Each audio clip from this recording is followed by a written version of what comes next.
En 1953, los líderes políticos de los partidos liberal y conservador, preocupados por el crecimiento de un conflicto que se había salido de sus manos, impulsaron un golpe militar que llevó al poder a uno de los militares más reconocidos del momento, el teniente general Gustavo Rojas Pinilla. Dos motivos clave condujeron al golpe.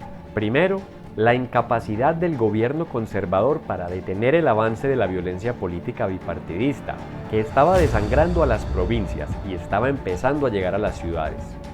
Además del avance bélico de las guerrillas liberales de los llanos, que surgieron como respuesta a los actos violentos cometidos por los conservadores y las fuerzas del gobierno tras el asesinato de Gaitán. Segundo, el fortalecimiento de las guerrillas direccionadas por el Partido Comunista en el sur del Tolima, las cuales surgen bajo la consigna de la autodefensa de masas y como respuesta a la acción represiva del Estado, que se intensificó con el ascenso del presidente Ospina Pérez. Con la llegada de Gustavo Rojas Pinilla al poder, el enfoque principal se centró en poner fin a la violencia y desarticular los factores del conflicto en todo el país. Rojas Pinilla logró un éxito inmediato al decretar la amnistía para los guerrilleros y darles tratamiento político.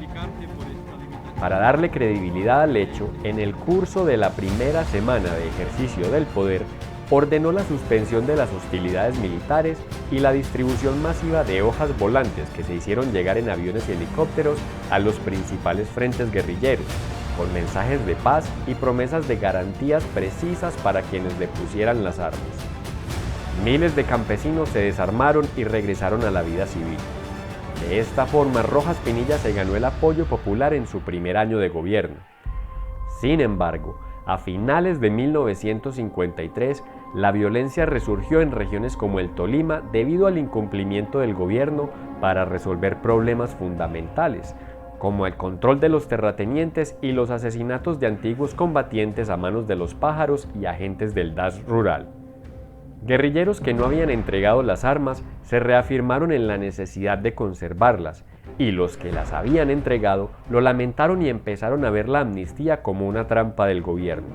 No cabía duda, la violencia partidista retomaba la dinámica de años anteriores. Estos hechos y las pretensiones de Rojas Pinilla de perpetuarse en el poder por medio de la conformación de una tercera fuerza política por fuera del bipartidismo llevó a los partidos tradicionales a utilizar la violencia como herramienta de movilización contra el líder militar. Rojas Pinilla respondió de manera errática a las provocaciones, denunciando complots oligárquicos y conspiraciones comunistas. Esto último generó que sectores de la izquierda, las minorías religiosas y los estudiantes fueran víctimas de persecución oficial.